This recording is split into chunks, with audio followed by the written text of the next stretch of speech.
അസ്സലാമു അലൈക്കും. എല്ലാവർക്കും ആയിഷ ഡ്രീം വേൾഡിലേക്ക് സ്വാഗതം. ഇന്ന് ഞാൻ വന്നിട്ടുള്ളത് ഒരു കിടിലൻ അൽഫഹം ചിക്കൻ്റെ റെസിപ്പിയുമായിട്ടാണ്.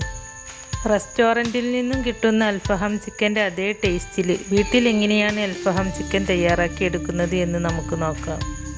നമ്മളിവിടെ അൽഫഹം ചിക്കൻ ഉണ്ടാക്കുന്നത് ഓവനും ഗ്രില്ലും ഒന്നും യൂസ് ചെയ്യാതെ ഫ്രൈ പാനിൽ വെച്ചിട്ടാണ് കേട്ടോ ഉണ്ടാക്കുന്നത്. അപ്പോൾ നമുക്കിതെങ്ങനെ ഉണ്ടാക്കുന്നത് എന്ന് നോക്കാം. അതിനു മുമ്പ് എൻ്റെ ചാനൽ സബ്സ്ക്രൈബ് ചെയ്യാത്തവരുണ്ടെങ്കിൽ അല്ലെങ്കിൽ ആദ്യമായിട്ടാണ് എൻ്റെ ചാനൽ കാണുന്നവരെങ്കിൽ ഒന്ന് പോയി സബ്സ്ക്രൈബ് ചെയ്യണേ. കൂടെ കാണുന്ന ബെല്ലൈക്കൺ എനേബിൾ ചെയ്ത് വെക്കാനും മറക്കരുത്. എങ്കിൽ മാത്രമേ പുതിയ റെസിപ്പീസ് അപ്ലോഡ് ചെയ്യുമ്പോൾ അതിൻ്റെ നോട്ടിഫിക്കേഷൻ നിങ്ങൾക്ക് കിട്ടുകയുള്ളൂ.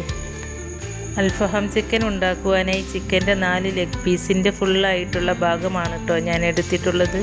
സാധാരണ നമ്മൾ അൽഫഹം ചിക്കൻ ഉണ്ടാക്കുമ്പോൾ ചിക്കൻ്റെ സ്കിന്ന് റിമൂവ് ചെയ്യാതെയാണ് എടുക്കാറ്. സ്കിന്ന് റിമൂവ് ചെയ്തതായാലും കുഴപ്പമൊന്നുമില്ല കേട്ടോ. ഞാനിവിടെ സ്കിന്നില്ലാത്തതാണ് കേട്ടോ എടുത്തിട്ടുള്ളത്. അൽഫഹം ചിക്കൻ ഉണ്ടാക്കുമ്പോൾ ചിക്കൻ ഫ്ലാറ്റായിട്ട് വേണം ഉണ്ടാവാനായിട്ട്. ഇത് പാനിലും കൂടിയാണ് ചെയ്യുന്നതെങ്കിൽ മാക്സിമം ഫ്ലാറ്റാക്കി എടുക്കാൻ പറ്റുന്ന അത്ര ഫ്ലാറ്റാക്കി എടുക്കണം.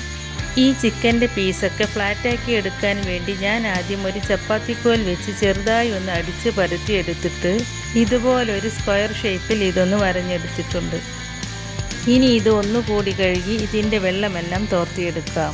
ഇനി നമുക്കിതിലേക്ക് വേണ്ട അറബിക് മസാല ഉണ്ടാക്കണം. അതിനായി ഞാനിവിടെ 2 ബേ ലീവ്സും ഒരു ഡ്രൈ ലെമണും പിന്നെ 3 വറ്റൽമുളകും എടുത്തിട്ടുണ്ട്. അതുപോലെ 3 പീസ് കറുവപ്പട്ട, 1 ടീസ്പൂൺ കുരുമുളകും, അതുപോലെ തന്നെ 1 ടീസ്പൂൺ വലിയ ജീരകവും 1 ടീസ്പൂൺ മുഴുവൻ മല്ലിയും എടുത്തിട്ടുണ്ട്. പിന്നെ 1/2 ടീസ്പൂൺ ചെറിയ ജീരകവും കുറച്ച് ഏലക്കയും ഗ്രാമ്പുവും കൂടി എടുത്തിട്ടുണ്ട്. ഇനി നമുക്കിതെല്ലാം കൂടി ഒരു ഫ്രൈ പാനിൽ ഇട്ട് ചൂടാക്കിയെടുക്കാം. എന്നിട്ട് വേണം പൊടിക്കാനായിട്ട്. ഇത് ചൂടാക്കി എടുക്കുമ്പോഴാണ് നമുക്ക് നന്നായിട്ടൊന്ന് പൊടിഞ്ഞ് കിട്ടുകയുള്ളൂ. 2 മിനിറ്റ് ചെറുതായിട്ടൊന്ന് ചൂടാക്കി എടുത്താൽ മതി, ഒരുപാടൊന്നും ചൂടാക്കി എടുക്കണ്ട. ഇതിപ്പോൾ ചെറുതായിട്ടൊന്ന് ചൂടായി വന്നിട്ടുണ്ട്. ഇനി നമുക്ക് ഫ്ലെയിം ഓഫ് ചെയ്യാം. ഇത് ചൂടോടുകൂടി തന്നെ ഒരു മിക്സിയുടെ ജാറിലിട്ട് പൊടിച്ചെടുക്കാം. ഇതിപ്പോൾ നന്നായി പൊടിഞ്ഞ് കിട്ടിയിട്ടുണ്ട്. ഇത് നമുക്കൊരു പാത്രത്തിലേക്ക് മാറ്റാം. ഇനി ഞാൻ ഈ മസാല റെഡിയാക്കാനായിട്ട് ഒരു സവാളയുടെ പകുതി ഭാഗവും പിന്നെ കുറച്ച് മല്ലിയിലയും 4 പച്ചമുളകും കുറച്ച് വെളുത്തുള്ളിയും 1 പീസ് ഇഞ്ചി ചെറുതായി കട്ട് ചെയ്തതും 1 മീഡിയം സൈസിലുള്ള തക്കാളിയും എടുത്തിട്ടുണ്ട്. ഇതെല്ലാം നമ്മൾ നേരത്തെ അറബിക് മസാല പൊടിച്ചെടുത്ത മിക്സിയുടെ ജാറില്ലേ അതിലേക്ക് ഇട്ട് കൊടുക്കാം. പിന്നെ ഇതിലേക്ക് ആവശ്യത്തിനുള്ള ഉപ്പും 1 ചെറുനാരങ്ങയുടെ നീരും ചേർത്ത് കൊടുക്കാം. പിന്നെ ഇതിലേക്ക് ചേർത്ത് കൊടുക്കുന്നത് 2 ടേബിൾ സ്പൂൺ ഒലീവ് ഓയിലാണ്. ഒലീവ് ഓയിൽ ഇല്ലെങ്കിൽ സൺഫ്ലവർ ഓയിലും ചേർത്ത് കൊടുക്കാം കേട്ടോ. പിന്നെ ഇതിലേക്ക് ചേർത്ത് കൊടുക്കുന്നത് 1/2 ടീസ്പൂൺ മഞ്ഞൾപ്പൊടിയും 1/4 ടീസ്പൂൺ മുളക് പൊടിയും ചേർത്ത് കൊടുത്തതിന് ശേഷം ഇത് നന്നായിട്ടൊന്ന് പേസ്റ്റ് രൂപത്തിൽ അരച്ചെടുക്കുക. അരച്ചെടുത്തതിന് ശേഷം ഇതിലേക്ക് 1/2 ടീസ്പൂൺ തൈര് കൂടി ചേർത്ത് കൊടുത്തതിന് ശേഷം ഇത് ഒന്നുകൂടി അരച്ചെടുക്കുന്നുണ്ട്. അരച്ചെടുത്തതിന് ശേഷം ഇതൊരു പാത്രത്തിലേക്ക് ഒഴിച്ചു കൊടുക്കുന്നുണ്ട്. ഇതിലേക്ക് നമ്മൾ നേരത്തെ പൊടിച്ചെടുത്ത അറബിക് മസാലയില്ലേ അതിൽ നിന്നും 2.5 ടേബിൾ സ്പൂൺ മസാല ചേർത്ത് കൊടുക്കാം. നമ്മൾ പൊടിച്ചെടുത്ത മസാല മുഴുവനായിട്ടും നമുക്കിതിലേക്ക് ആവശ്യം വന്നിട്ടില്ല കേട്ടോ. ഇത്രയും ബാക്കി വന്നിട്ടുണ്ട്. ഇത് നമുക്ക് അറബിക് റൈസ് ഉണ്ടാക്കുമ്പോൾ ഉപയോഗിക്കാം. ഈ സെയിം മസാല തന്നെയാണ് അറബിക് റൈസിനും. ഇനി നമുക്കിതെല്ലാം ഒന്ന് മിക്സ് ചെയ്തെടുക്കാം.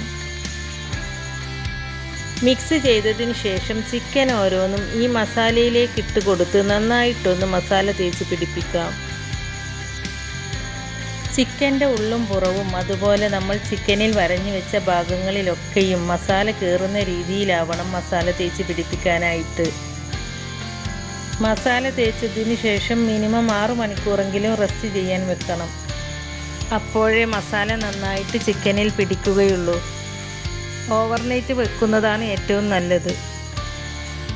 ഞാനിവിടെ ഓവർനൈറ്റാണ് കേട്ടോ വെച്ചിട്ടുണ്ടായിരുന്നത്. ഇപ്പോൾ ചിക്കനിലൊക്കെ നന്നായി മസാല തേച്ച് പിടിപ്പിച്ചിട്ടുണ്ട്. ഇനി നമുക്കിത് ഫ്രിഡ്ജിലേക്ക് വെക്കാം. ഓവർനൈറ്റ് ഫ്രിഡ്ജിൽ വെച്ചതിന് ശേഷം ചിക്കൻ ഞാൻ ഫ്രിഡ്ജിൽ നിന്നും എടുത്തിട്ടുണ്ട്. ഇനി നമുക്ക് ചിക്കൻ വേവിച്ചെടുക്കാം. ചിക്കൻ വേവിച്ചെടുക്കാനായിട്ട് ഒരു ഫ്രൈ പാൻ അടുപ്പത്ത് വെച്ച് അതിലേക്ക് 1 ടീസ്പൂൺ ഒലിവ് ഓയിൽ ഒഴിച്ചു കൊടുക്കുന്നുണ്ട്. ഒലിവ് ഓയിൽ ഇല്ലെങ്കിൽ സൺഫ്ലവർ ഓയിൽ ഒഴിച്ചു കൊടുത്താലും മതി. ഇനി ചിക്കൻ ഈ പാനിലേക്ക് വെച്ച് കൊടുക്കുക. എന്നിട്ട് ലോ ഫ്ലെയിമിലിട്ട് കുക്ക് ചെയ്തെടുക്കുക. ലോ ഫ്ലെയിമിൽ അല്ലെങ്കിൽ ചിക്കൻ്റെ പുറം ഭാഗം പെട്ടെന്ന് കരിഞ്ഞു പോകുകയും ചെയ്യും, ഉള്ളു വേവുകയുമില്ല. ഇനി നമുക്ക് ഒരു 5 മിനിറ്റ് അടച്ചു വെച്ചതിന് ശേഷം കുക്ക് ചെയ്തെടുക്കാം. 5 മിനിറ്റിന് ശേഷം നമുക്കിതൊന്ന് തുറന്നു വെക്കാം.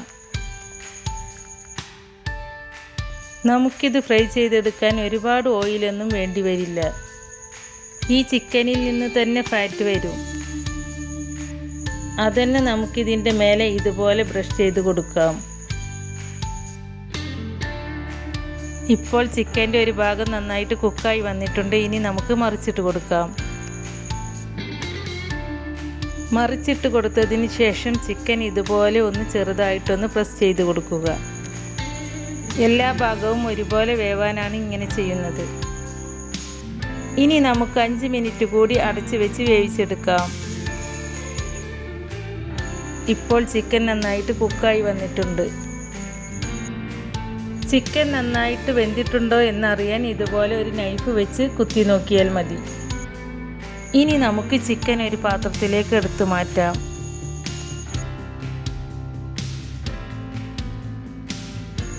ഇനി നമുക്ക് ബാക്കിയുള്ളതും ഇതുപോലെ വേവിച്ചെടുക്കാം. പിന്നെ ഞാൻ ഇതിലേക്ക് ഓയിലൊന്നും ഒഴിച്ചിട്ടില്ല. ആദ്യം ഫ്രൈ ചെയ്തെടുത്ത ചിക്കനിൽ നിന്നും ഇറങ്ങി വന്ന ഫാറ്റ് തന്നെ ഇതിലുണ്ട്. അതിലേക്ക് വെച്ച് കൊടുത്താണ് ഞാൻ ഈ ചിക്കൻ വേവിച്ചെടുക്കുന്നത്. ഇനി നമ്മൾ ആദ്യം ചെയ്തതുപോലെ തന്നെ ഇതും വേവിച്ചെടുക്കുക.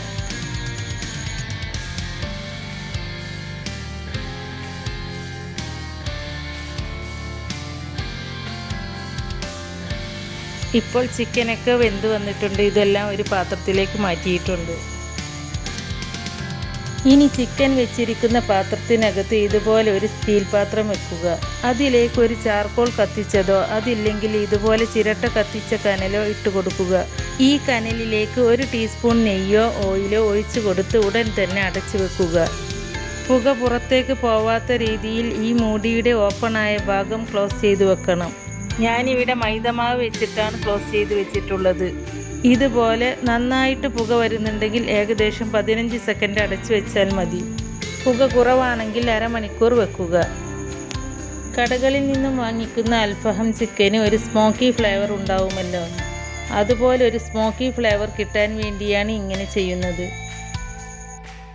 ഇപ്പോൾ നമ്മൾ റെസ്റ്റോറൻറ്റിലൊക്കെ പോയിട്ട് കഴിക്കുന്ന അൽഫഹം ചിക്കൻ്റെ അതേ ടേസ്റ്റിൽ നമുക്കിവിടെ അൽഫഹം ചിക്കൻ റെഡിയായി കിട്ടിയിട്ടുണ്ട്. കാണുമ്പോൾ തന്നെ അറിയാം ഇത് എത്രത്തോളം സോഫ്റ്റ് ഉണ്ടെന്ന്. അപ്പോൾ ഓവനും ഗ്രില്ലും ഒന്നുമില്ലാതെ വളരെ എളുപ്പത്തിൽ ഈസി ആയിട്ട് ചെയ്തെടുക്കാൻ പറ്റിയ ഒരു അൽഫഹം ചിക്കൻ്റെ റെസിപ്പിയാണിത്. ഈ റെസിപ്പി നിങ്ങൾക്ക് ഇഷ്ടമായിട്ടുണ്ടെങ്കിൽ ലൈക്ക് ചെയ്യാനും നിങ്ങളുടെ ഫ്രണ്ട്സ് ആൻഡ് ഫാമിലിക്ക് ഷെയർ ചെയ്ത് കൊടുക്കാനും മറക്കരുത്. ഇൻഷാ അല്ലാഹ് പുതിയ റെസിപ്പീസുമായി വീണ്ടും വരാം. Thank you.